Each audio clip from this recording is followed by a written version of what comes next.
Buena jornada para todos. ¿Cómo están? ¿Cómo les va?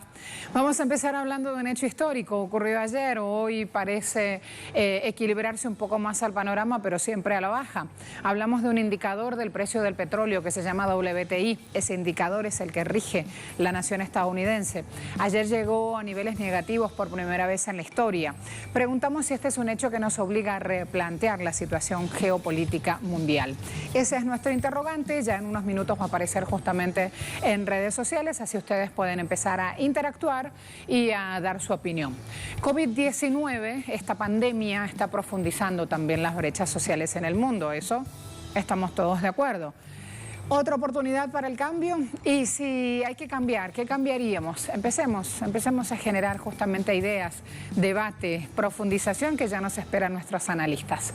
Tenemos presencia en la red social Twitter y también en Instagram, así que súmese, cada vez somos más. La pandemia del coronavirus está llevando al extremo la situación en el mercado de petróleo, cuyo precio se desploma de forma gradual. La situación ha provocado una reducción drástica de las perspectivas de demanda para los próximos meses, ante la caída de la actividad económica y las restricciones de los viajes. En este momento existe una sobreproducción de oferta y la reducción de la demanda, que no solo ha desplomado los precios, sino que también ha llevado al límite la capacidad de almacenamiento de las empresas petroleras. Para intentar frenar el desequilibrio, tanto la OPEP como los países productores aliados, entre ellos Rusia, acordaron reducir su producción en casi 10 millones de barriles diarios. Pero esa reducción, además de resultar insuficiente, tiene menos efectos sobre el crudo estadounidense. Estados Unidos se ha convertido en el mayor productor de petróleo del mundo. Ahora, sin embargo, gran parte de esa producción no encuentra salida y casi no tienen lugares para reservarla. La posibilidad de un colapso del sector y de algunas de sus empresas está encima de la mesa. Esta mañana en Agenda Abierta haremos seguimiento a esta difícil situación y de cómo los centros económicos y bolsas de valores están a la expectativa de lo que ocurra con el oro negro, mientras la pandemia por el COVID-19 sigue amenazando al mundo.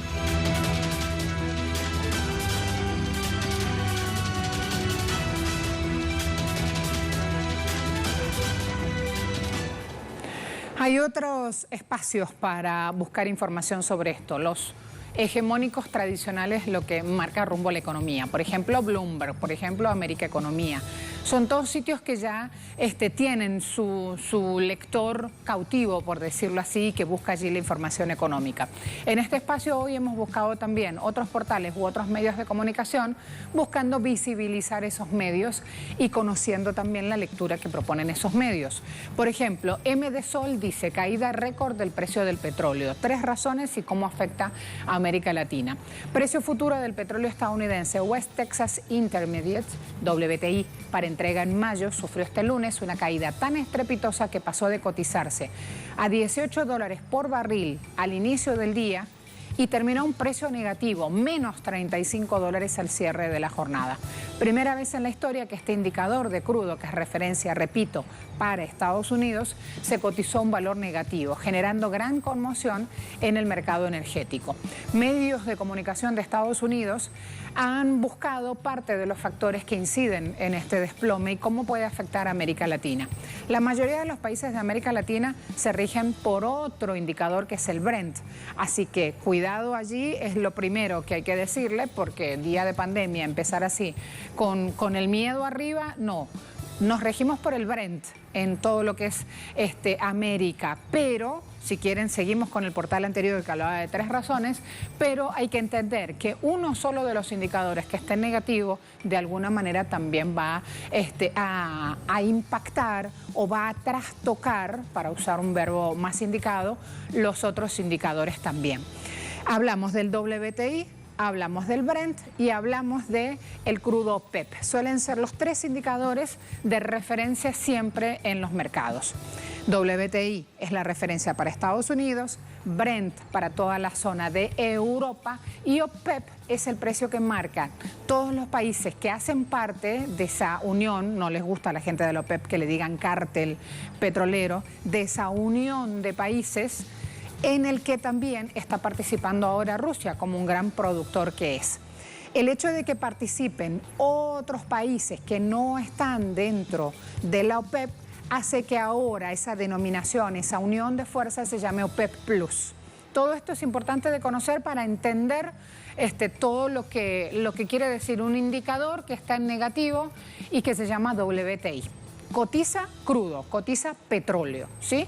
Y por primera vez ayer dio menos adelante. Hablan ahora los expertos económicos de un contraataque. ¿Qué quiere decir esto? Que los precios en un futuro inmediato van a ser más bajos que los actuales, con lo cual se elimina todo incentivo para comprar ahora. Por eso ayer los inventarios y las ventas de mayo se quedaron crudas, como se dice, se quedaron sin vender, porque nadie quiere comprar, porque si nadie compra pasa esto, y si pasa esto el precio es más bajo a futuro. Entonces ahí viene la cuestión de las incertidumbres y de la especulación. Cuando hablan de la capacidad física de almacenamiento de crudo, también tiene que entender que por estos días los inventarios de crudo están a tope. ¿Qué quiere decir? Que ya no hay más donde almacenar crudo. Entonces, si ya no hay más donde almacenar, como todo, si usted tiene mucho tomate, si pone una planta de tomate, le da mucho producto, mucho tomate, ese tomate a la larga va a bajar el precio, porque hay tanto entonces que genera el precio a la baja. La acumulación de inventarios en este momento también aquí está planteado como el factor número 2. Hablan de un mercado saturado y sin demanda. Así las cosas entonces, paso al siguiente portal, china.org. Crudo de referencia Brent cae más del 10%, lo que le decía, efecto rebote, si al WTI le está yendo así, los otros también se van a ver movidos en su base. El Brent se desplomó a $22 estadounidenses por barril en un momento de la mañana del martes, a medida que la demanda mundial de petróleo colapsa, dicen aquí, baja, usaría yo, debido al bloqueo en muchos países para hacer frente a la pandemia del coronavirus. El Brent bajó un 13,30% o $3.40 a $22.17 por barril. La industria petrolera mundial enfrenta tiempos de prueba a medida que esta demanda no está, que se evapora y la capacidad de almacenamiento se agota. Allí entonces lo que planteaban en este portal. Si me voy a Rusia, Sputnik con su medio de comunicación dice: Kremlin insta a abstenerse de discursos apocalípticos por el hundimiento del crudo. ¿Por qué dicen esto? Porque llaman a dejar de lado los discursos apocalípticos. Porque cuando mueven el miedo, justamente lo que mueven es la incertidumbre. Y cuando se mueve la incertidumbre aparece el precio de especulación. Cuando a usted le dicen, en este país va a pasar algo, y los precios se empiezan a disparar, es porque están asusando el miedo, porque le están diciendo, acá va a pasar algo. Y ante el miedo, mejor que nos agarre prevenidos. Eso es lo que están buscando, bajar desde Rusia, el miedo. El Kremlin llamó a evitar presentar el desplome del precio del petróleo registrado el 20 de abril como algo apocalíptico. Moscú señaló que fue un momento absolutamente especulativo, comercial, puramente comercial, asociado al cierre de los contratos para el mes de mayo. El gobierno ruso indicó, sigue con atención el precio del petróleo, que realmente no se desplomó como ocurrió con los contratos de futuro, aunque precisó que no se observa evolución positiva de ese precio. Además, voy a ir a mostrar también otro portal. Trump llenará las reservas de crudo de Estados Unidos con otros 75 millones de barriles. Esa es la decisión indicada por EFE. Donald Trump anunció que su gobierno ha tomado esa decisión, almacenar petróleo hasta llenar las reservas, añadiendo otros 75 millones de barriles. ¿Por qué? Porque están aprovechando el bajo precio del crudo.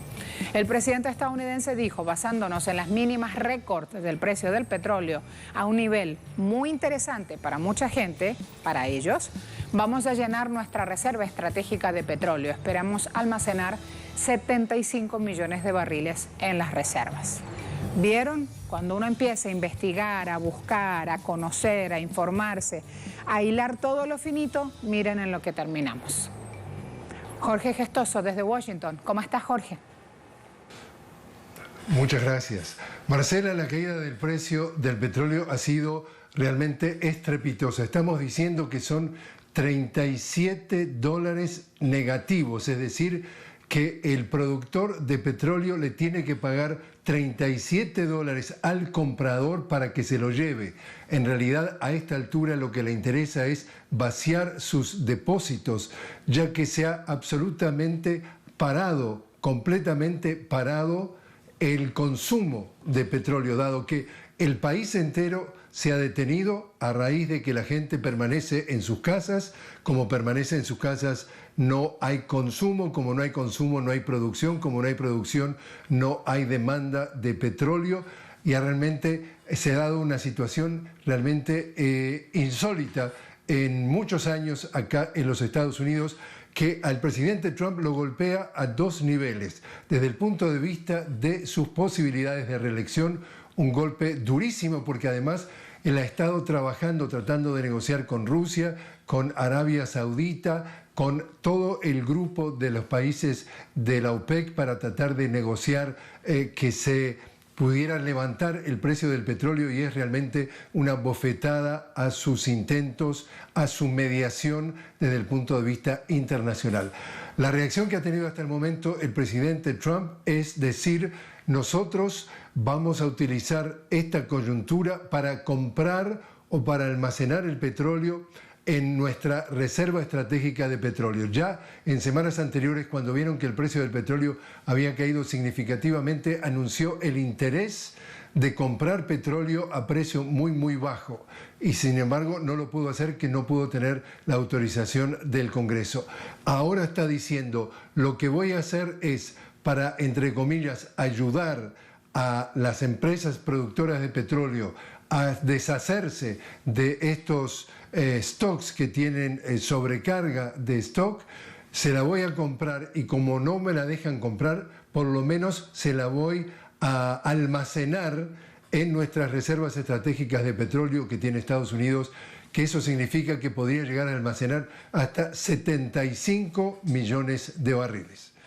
Muchas gracias. Qué lástima que a esta hora no puedo poner memes. En un ratito ponemos algunos, porque ayer pasaba que aquí había muchos memes en redes sociales diciendo, bueno, estoy comprando en una panadería y me quedan unos céntimos. ¿Qué hago, señor? ¿Le doy un caramelo o un barril de crudo? Por el precio tan bajito que tenía, imagínense. Así que así entonces en un rato vamos a ver, cuando sumemos el análisis vamos a ver también ese aspecto, cómo desde algún lugar las redes sociales también reaccionaban y sumaban información sobre lo que estaba pasando.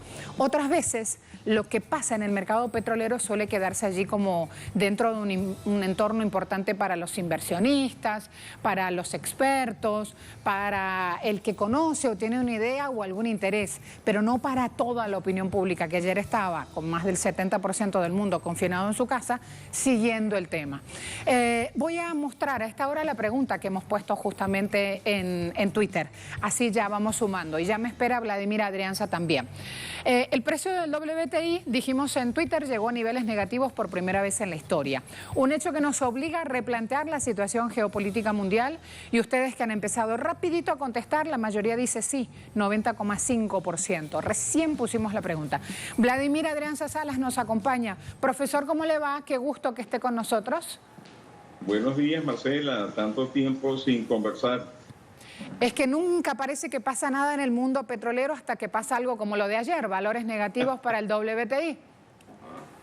Fíjate que lo que hay que decir, que no se ha dicho mucho, y yo sí me he dado la tarea de decirlo en la gente que me ha consultado en los últimos tiempos, es que lo que está ahorita en juego es la caída de la política petrolera de los Estados Unidos en los últimos dos administraciones presidenciales.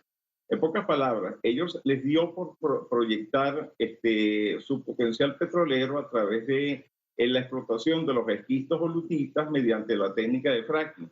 Con eso lograron sumarle a los 6 millones de barriles, poco más o menos, que producían los Estados Unidos en tiempos del 2008 por allí, le sumaron alrededor de 6 a 8 millones de barriles más, con lo cual de alguna manera le ha dado suficiencia energética e independencia energética a los Estados Unidos.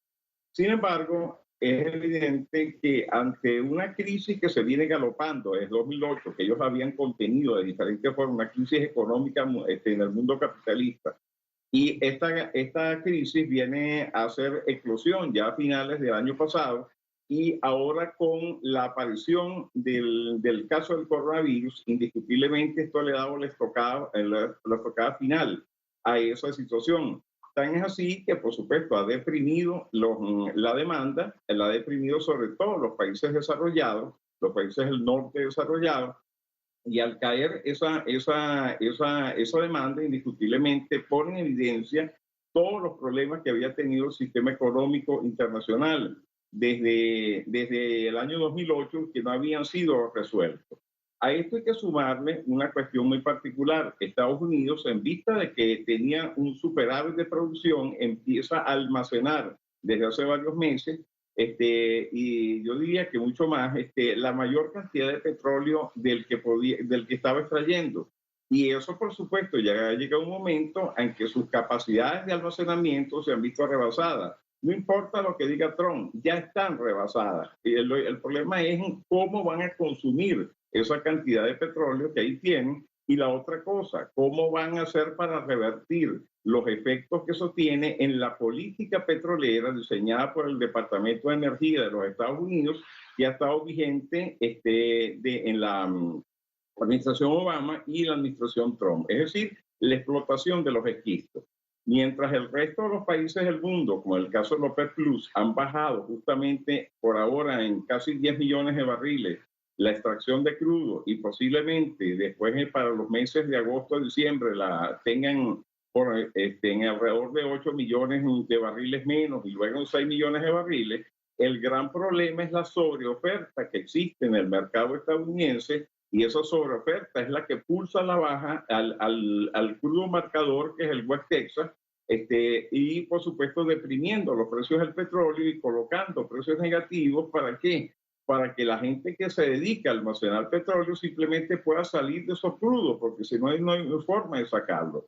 Todo esto lo que lleva, y lo repito, es a la quiebra de la política que los Estados Unidos en materia petrolera ha implantado en los últimos tiempos, es decir, la política de los esquistos, o sea, la producción de esquistos, con el hecho de ellos tener una independencia energética, pero también con la idea de golpear a Rusia, golpear a Irán y golpear a Venezuela, sin darse cuenta en el medio que se llevaron a Arabia Saudí, que es prácticamente un país que fue creado en torno a una compañía petrolera por allá por finales de los años 30, y que definitivamente depende de la relación con los Estados Unidos, no solamente para la colocación de su crudo, sino, como lo dijo el mismo Donald Trump el año pasado, simplemente para su existencia en el mundo, como país, como Estado en el mundo contemporáneo. Sabe que mientras lo escuchaba pensaba esto de la demanda deprimida, y rápidamente buscaba en medios de Latinoamérica algún tipo de repercusión sobre esto, porque lo primero que la opinión pública en general se pregunta una vez que cae a nivel histórico el precio del crudo, que en general lo primero que queda en la mente es crudo y no este tipo de indicador que es el WTI, lo primero que viene a la mente es ¿y qué va a pasar en América Latina? ¿Y qué va a pasar con nuestros países petroleros? Y creo que también ahí hay que extender un poquito más. Si hay un cambio de política petrolera en Estados Unidos, si se generan este tipo de situaciones ante el cambio, ¿qué va a pasar en nuestra América Latina, profe? Mira, esto hay que entenderlo desde la perspectiva de lo que es el concepto centro-periferia.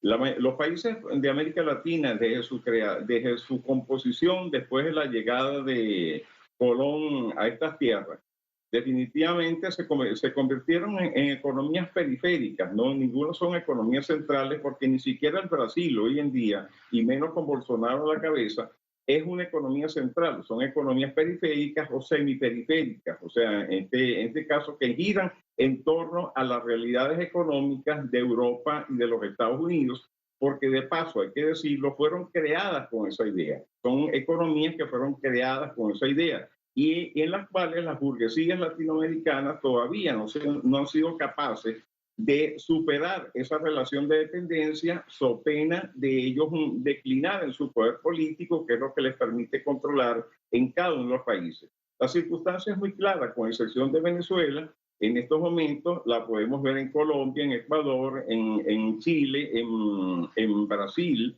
y recientemente en Argentina ha tenido algún cambio a raíz de la salida de Macri del poder. pero más o menos la misma relación. Lo fue en épocas coloniales y lo fue en épocas postcoloniales o neocoloniales, mejor dicho así.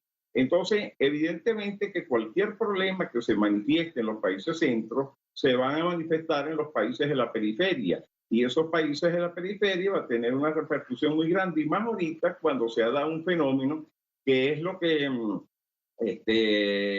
Correa llamó la restauración de los conservadores en América Latina. O sea, todo el movimiento que se hizo desde los Estados Unidos y apoyado por las derechas latinoamericanas, simple y llanamente para garantizar a Estados Unidos su hegemonía en el continente, pero derribando lo que fue la década ganada de los tiempos de Chávez, de Kirchner y de Lula en América Latina. Entonces, ahorita nos agarra con una CELAC, con una UNASUR que está prácticamente en el suelo, con unas posibilidades de integración que ya ni siquiera se plantean por parte de ellos, porque simplemente la derecha está haciendo lo posible, cada quien en su predio, por mantenerse en el poder, y los Estados Unidos se ha reducido su influencia mundial de tal manera que a ellos les interesa mantener el control de los países suramericanos, y por eso es que han reflotado la doctrina Monroe de América para los norteamericanos, en este caso para los estadounidenses,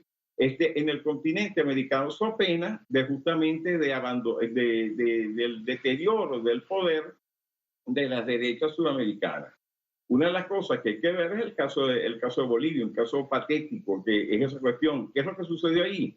Las derechas se dieron cuenta que con la medida del avance de las conquistas del pueblo con la dirección de Evo Morales, definitivamente ellos habían perdido territorio, y los Estados Unidos necesitaban también ponerle la mano al litio que tiene Bolivia. Entonces, simplemente urdieron una cuestión para lograr de alguna forma rescatar las posesiones de la derecha, que indiscutiblemente son sumisas a los intereses de los Estados Unidos, y más con el avance de China en la América Latina. Para los Estados Unidos, para China, para Rusia y para otros países, América Latina está constituido por países que, entre comillas, son soberanos. Pero indiscutiblemente eso plantea una relación de comercio mucho más autónoma, sin tener que pasar por la alcabala de los Estados Unidos. Para los Estados Unidos no, para los Estados Unidos esto es su patio trasero, como ellos lo han dicho, su backyard, y entonces indiscutiblemente ellos ejercen su soberanía sobre toda la América Latina, y eso es parte del problema que tenemos que superar nosotros los latinoamericanos en este momento. Los únicos países que se le han enfrentado a esa relación son Cuba, Venezuela y Nicaragua, y están por supuesto recibiendo todo el andanaje, la andanada de ataques que hemos recibido en los últimos tiempos. Profe, muchas gracias. Un abrazo. No, gracias a ustedes por llamar, y aquí siempre a la orden. Sigamos en cuarentena. El precio del WTI llegó a niveles negativos por primera vez en la historia. Estamos abordando este punto, un hecho que nos obliga a replantear la situación geopolítica mundial. Preguntamos. Sí, dice 89,1%, no 7,8%, no sé, 3,1%. Lo que les prometí, memes caída de crudo. Si estamos hablando de que tuvo el valor negativo ayer el barril de petróleo a futuro, mayo, el que iba a comprar este barril para mayo, miren esto en México. Del otro lado de la frontera rapidito replicaban. Vale más el barril del Chavo del Ocho que un barril de petróleo. Sí, señores, así de duro. Y aquí hablan de una sobreoferta de petróleo. Quédense con este solamente, hay muchos más, ¿eh? No, en el del chiquitico, donde uno de los personajes de Los Simpson dice, ahí, estaba vigilando, lo vi todo, primero se empezó a caer y luego se cayó. Y así terminó. Sí, señores, menos 35, menos 37 tocaba ayer el indicador WTI. Quiero ir a mostrarles además a esta hora, en vivo, lo que está pasando en México. Hay una conferencia de prensa, la noticia de última hora indica, México va a fase 3 de la pandemia, fase 3 COVID-19. ¿Y qué quiere decir esto? Que se están implementando ya otros controles. Tengo un poquito del audio, está hablando todavía el subsecretario de Salud, esa es la denominación de Hugo López-Gatell Ramírez, subsecretario de Salud. Decisiones el Consejo de Salubridad es dejar muy clara las atribuciones y el marco de competencia de la Autoridad Sanitaria Federal, que todo el mundo sabe, es el Presidente de la República, el Consejo de Salubridad General y el Secretario de Salud, y las atribuciones de la Autoridad Sanitaria Estatal. Entonces, no puede haber medidas que sean menos rigurosas en términos del objetivo primario, que es disminuir la movilidad en el espacio público, menos rigurosas que las dispuestas por la autoridad federal, pero las autoridades estatales, las autoridades sanitarias estatales, tienen la obligación de hacerlas cumplir y utilizar los mecanismos que les corresponde en sus demás atribuciones como autoridades estatales para que estas medidas ocurran. Si alguna autoridad estatal tiene la posibilidad de disponer medidas adicionales para hacer más efectivo el cumplimiento de las medidas, desde luego, sin afectar los derechos humanos, esto está ya escrito en el acuerdo que se aprobó y se publicó el 31 de marzo, entonces es competencia de las autoridades estatales lograrlo. Entonces, básicamente es un replanteamiento del marco de competencias que está fundamentado en la Ley General de Salud para que las medidas de la Jornada Nacional de Sana Distancia se cumplan y la extensión de la misma hasta el 30 de mayo en términos generales y la excepción de aquellos municipios que logren el buen control que podrían lograr a partir del 18 de mayo reinstalar sus actividades. Los mecanismos son los que están dispuestos y es la suspensión temporal de toda actividad laboral no esencial en los sectores público, privado y social. Es decir, esto sigue en vigor, esto es de alcance nacional. ¿Qué quiere decir que hoy inicia la fase 3 de COVID-19 en México? ¿Qué es todo esto que está hablando López-Gatell, el subsecretario de Salud? Bueno, está pidiendo que se mantengan las medidas sanitarias para evitar la propagación del coronavirus, pero además está anunciando que en municipios con baja intensidad de contagios en México ya podrían reiniciar labores el 18 de mayo. En este escenario de fase 3 hay presencia de brotes regionales y dispersión nacional de la enfermedad, es lo que ha dicho este hombre, por lo que los números de casos, a diferencia de la etapa 2, escenario 2, en el que los contagios son por centenas, ahora se estimaría en miles. Él ha dicho, hay que dejar muy claras entonces las atribuciones de la Autoridad Sanitaria Federal y la de las estatales, porque no puede haber medidas menos rigurosas que las que dispone el ámbito federal. Los estados tienen que cumplir y hay un replanteamiento justamente ante el hecho preocupante de que hay un grupo de población de que no está siguiendo las medidas de sana distancia, como le llaman en México. Él está diciendo, no piensen que estamos de salida de la epidemia, de ninguna manera, ni siquiera estamos en la fase de reducción de casos. Estamos exactamente en la etapa de máxima velocidad de ascenso de la epidemia. Allí entonces, iniciada fase 3, a esta hora en vivo y en directo, México está viendo justamente este anuncio gubernamental que están proporcionando las autoridades sanitarias y allí también lo tienen a la máxima autoridad que es el presidente de la Nación. Voy a ir a mostrarles también, antes de la pausa, un tuit. Embajador de Cuba en Bélgica, Luxemburgo y Unión Europea hace su agradecimiento a los eurodiputados Sandra Pereira y Joao Ferreira por su condena al bloqueo impuesto por Estados Unidos a Cuba. En el actual contexto internacional es una aberración mantener una política genocida semejante, han dicho ellos. Por ello, el agradecimiento. Y también para ir a la pausa y buscando tomar un respirito, porque en estas épocas vale informarse, pensar, reflexionar, hacer una vueltita por la cocina, tomar agua, un tecito, lo que tenga a mano. Y para que la cabeza no ande suelta, es necesario anclarla en cosas que nos den un beneficio, ¿no? Bueno, 21 de abril, primer Día Mundial de la Creatividad y de la Innovación. Así que todo lo que esté creando en su casa, esta es la jornada para participarla en familia, para contar, a lo mejor escuchar risas, a lo mejor los más chiquitos están haciendo cosas que ellos lo ven muy productivas y nosotros no tanto. Señores, hay que incentivar ¿sí? Hay que ponerla en movimiento. A la larga, eso da su fruto, se lo aseguro.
La pandemia del nuevo coronavirus, COVID-19, continúa impactando el desarrollo económico mundial.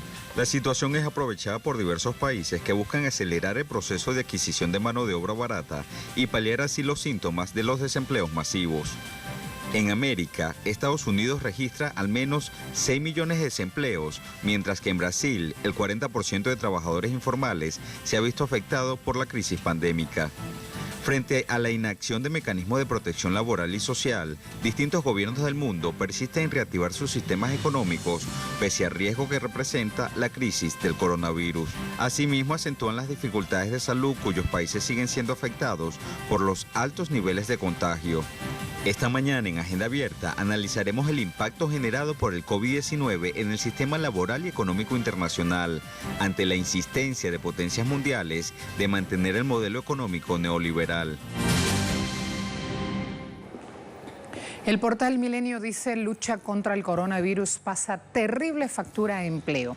Solo entre abril y junio de este año el COVID-19 hará desaparecer del mundo 6,7% de las horas de empleo, que equivale a perder 195 millones de puestos de trabajo a tiempo completo. Este es un dato aportado por la Organización Mundial del Trabajo en su último informe. Vemos entonces que esta pandemia tendrá sobre el trabajo, sobre el empleo, un efecto devastador, superando y mucho lo que ocurrió con la crisis del año 2008. Además, el diario dice: la crisis del coronavirus puede duplicar el número de personas con hambre aguda en el mundo, según el Programa Mundial de Alimentos, el PNUD, que es una institución, el brazo, digamos, para todo lo que es la rama de alimentación de Naciones Unidas. Esta es una proyección que hace el PNUD sobre los resultados publicados jornada de martes por el organismo y otros 15 socios. El resultado del impacto económico del coronavirus prevé que el número de personas que hacen frente al hambre agudo, a la inseguridad alimentaria aguda, aumentará a 265 millones este año, 130 millones de personas más que el año pasado. Business España dice: Europa sufre una enorme dependencia de las fábricas chinas de medicamentos. ¿Por qué es tan complicado repatriar la producción? Gran interrogante. Sectores afectados por la reubicación son variados, desde la mecánica a la electrónica, pasando por productos sanitarios de protección personal, que hoy en día el coronavirus ha convertido en un interés prioritario para todos los países del mundo. Una tendencia que afecta también a los medicamentos, dado que Europa depende cada vez más del suministro de principios activos y de medicamentos genéricos de China y de India, el otro gran productor mundial. Así entonces las cosas, nos preparamos en este caso para ir a Chile, nos está esperando Iván Buscovich, economista, profesor de la Universidad de Valparaíso, director también del Instituto de las Empresas de Menor Tamaño. ¿Cómo le va, Iván? Buen día. Hola, buenos días. Nos hemos dado en tiempos de pandemia que lo vital para el sector sanitario no lo tenemos a gran escala de producción en nuestros países, sino en China e India. ¿Y qué nos ha pasado entonces que nos encontramos con este gran interrogante para hacer? ¿Qué ha ocurrido en este tiempo que todo se ha ido para ese lado del mundo? Mire, esto tiene que ver con una política completamente neoliberal, que era no sostener las industrias nacionales, sino que se produjera allí donde era más económico. Y por tanto, la mayor parte de los países del mundo se quedaron con aquellas industrias que les aportaban mucho valor agregado, o sea, mucho valor, y las demás industrias fueron siendo traspasadas a la factoría del mundo, que en este caso es China, y como usted dice, en segundo lugar, la India. ¿Por qué? Porque tienen el beneficio, que tienen una mano de obra más económica y que desde el punto de vista tecnológico también están en la punta en la producción de equipos y maquinaria o máquinas y equipos para poder fabricar. Por tanto, pero esto tiene este problema, que hoy día no hay industrias nacionales que puedan producir ni siquiera mascarillas, que uno diría es una cosa tan simple, tan elemental. Resulta que las líneas para poder fabricar mascarillas, aquí mismo en Chile está pasando, se han tenido que comprar de urgencia a China las líneas de fabricación industrial de mascarillas, y se están trayendo en avión para poder evitarse los casi 30 días que dura el viaje desde China para acá, por barco, ¿no? Para tener una producción de millones de mascarillas por mes en una sola línea continua, y que además con todas las seguridades sanitarias que se requiere un tipo de producto como este. Esto tiene que ver con esa visión estrecha de que lo único que manda en la economía es el beneficio, nada más. Y todo el mundo, yo creo, entiende hoy día que cosas como la que nos están pasando es el resultado de esa posición, y eso lo que hace es que de verdad los países queden dependiendo de otros producto de esta dejación o dejar de hacer sin tener en consideración los factores del propio desarrollo de los países y de las necesidades internas de los países. Hay una industria que es básica y hay una industria que agrega valor a los productos básicos. En el caso particular de mi país, nosotros somos productores esencialmente de minerales, cobre es lo principal.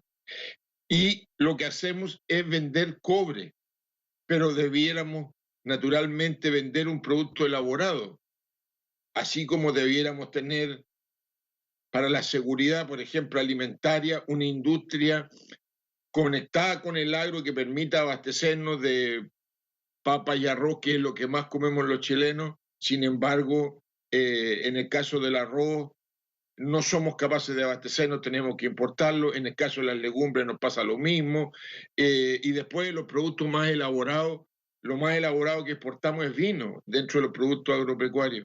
Y usted verá que no es una línea completa, no es una cosa que agregue en el fondo tanto valor. Es mejor que vender uva al granel, ¿me entiende usted? Pero pudieran ser productos mucho más elaborados, porque tenemos una serie de ventajas que la naturaleza otorgó al país, ¿no? Y en ese sentido, por eso digo, este es el resultado de una política neoliberal que no mira más que al beneficio de corto plazo, al beneficio minúsculo que se saca en la pasada de un lado a otro. Recuerda noviembre del 2016 cuando UNASUR justamente planteaba hacer compras conjuntas, esto que finalmente después de unas deliberaciones ha hecho el sector europeo. Los países justamente reuniéndose para de manera conjunta comprar justamente los insumos que hagan falta. Corría noviembre del 2016 y estos días Rafael Correa justamente recordaba esos planes y esas estrategias. Y quiero preguntarle también otra cosa a esta hora. Dígame nomás. Mientras vemos en el mundo los actos de piratería de Estados Unidos, buscando justamente estos insumos, estas mascarillas, estos insumos para combatir el COVID-19, hablemos también, por favor, de Cuba mostrando al mundo los avances de su industria farmacéutica. Aquí el problema es más complejo porque la industria farmacéutica está concentrada. Todo lo que es más adelantado, todo lo que está vinculado, digamos así, al adelanto científico, se mantiene en Estados Unidos y en Europa Occidental. Sin embargo, la producción de medicamentos en gran escala que consume el mundo está en China y está en la India. En nuestros casos, estos dos últimos países, además, ellos han incursionado también en estos productos nuevos. Hay excepciones, naturalmente, como Cuba, que está produciendo algunos elementos, a pesar de sus restricciones, está produciendo algunos elementos que son novedad desde el punto de vista farmacéutico en el mundo, ¿no? Pero aquí el tema es que la concentración hace que estos grupos farmacéuticos, como le digo, de Estados Unidos y de la Europa Occidental, para lograr ese avance tecnológico y conseguir los medicamentos mejores, incrementan los valores. Yo entiendo que el costo de avanzar tecnológicamente en estas cosas es alto, pero lo que se cobra por los medicamentos nuevos, más las patentes que obligan a pagar a quienes pudieran producirlas más barato, hacen que este sea un monopolio y que como monopolio opera en el mundo, y un monopolio que además obliga a unos pagos excesivos, y por eso hay países que han dejado de pagar las patentes, los royalties y todo lo demás, porque es un abuso desde todo punto de vista, es una concentración de la riqueza que permite hacer ese avance, pero que ese avance se limita a solo a quienes puedan pagarlo o a aquellos otros países que puedan pagarlo. Y por eso el tercer mundo de repente pasa mucha angustia porque no tiene esa capacidad de acceder a aquellos medicamentos ya que están concentrados, como les digo. Y la producción de los elementos más básicos que está en China y en la India ha permitido que esos medicamentos se expandan por el mundo. Pero los de más alta, los más novedosos, los que están incluso ahora en esta etapa resolviendo los problemas del COVID-19, están concentrados en unos pocos laboratorios entre los países de Europa Occidental, y algo está haciendo China, que ha avanzado bastante, pero dado que tienen una relación de mucha competencia, no hay esa colaboración que debiera existir para lograr superar esta pandemia y todos los problemas mundiales que tenemos, como el cáncer y otras pandemias que afectan a la humanidad. Gracias, profesor, que siga muy bien. Igual a usted, pues, saludos. Iván Buscovich con nosotros en el análisis. COVID-19 profundiza, dijimos en Twitter, brechas sociales en el mundo. Una oportunidad para el cambio. Y ustedes dicen sí, y lo hacen con fe, con ahínco, 83,3%. No 9,8%, no sé, 6,9%. Además, a esta hora quiero ir a mostrarles también Evo Morales en Twitter, expresidente de Bolivia. Nuestro agradecimiento al hermano presidente López Obrador, al canciller Ebrard y al pueblo mexicano por facilitar el retorno de mis compatriotas en un avión de su Fuerza Aérea, que también recogerá a los suyos de Bolivia. Gran muestra de la solidaridad mexicana, dice el mandatario. Máxima autoridad del MAS en Bolivia, Movimiento al Socialismo. Piedad Córdoba, política y también trabajadora en el campo de los derechos humanos, colombiana. En Twitter, hay 13 millones de pobres que ya pasaban hambre antes de la pandemia. No poder alimentarlos hoy es una bomba social. Mientras tanto, unas 30 personas súper ricas concentran el 53% de la riqueza. Ahora sí entienden por qué los mamertos llevamos décadas hablando de desigualdad.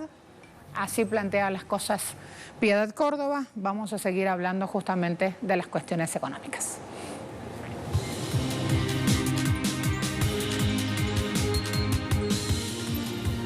De esto se habla en Europa. Ya Edu Marín en un ratito nada más nos va a reportar desde suelo español de cómo algunos países van levantando la persiana, autorizando la reapertura de algunas de sus actividades en plena pandemia. Nadie tiene la fórmula de cómo salir de la cuarentena, pero Alemania ya puso su estrategia en marcha. Alemania autorizó este lunes a las tiendas de alimentación, librerías y concesionarios de automóviles del país a abrir sus puertas siempre y cuando su superficie no supere los 800 metros cuadrados. Se trata de la primera etapa de un plan de desconfinamiento elaborado por el gobierno de Angela Merkel junto con los dirigentes de los 16 estados federados del país. Con esta decisión, el Ejecutivo alemán espera estimular una economía que en marzo pasado se contrajo un 1,9% debido al coronavirus, según la proyección común de los principales institutos económicos del país. Asimismo, estiman que la pandemia provocará que el Producto Interno Bruto alemán registre una caída de 9,8% en el segundo trimestre de este 2020. Todo esto sin contar que el virus llevará el desempleo hasta el 5,9% de la población activa, lo que equivale a 2,5 millones de personas.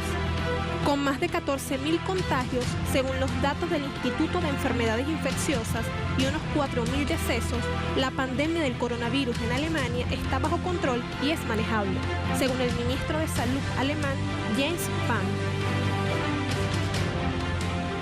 Unión Europea dice que va a necesitar 1,5 millones de euros para recuperarse luego de la pandemia, de euros, ¿sí?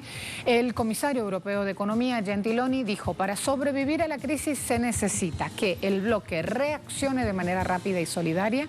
El Eurogrupo propuso antes una ayuda por más de 500.000 millones de euros, pero ahora lo que se requiere es prontitud, un instrumento común ya ahora con fondos suficientes y la posibilidad de aprovecharlos.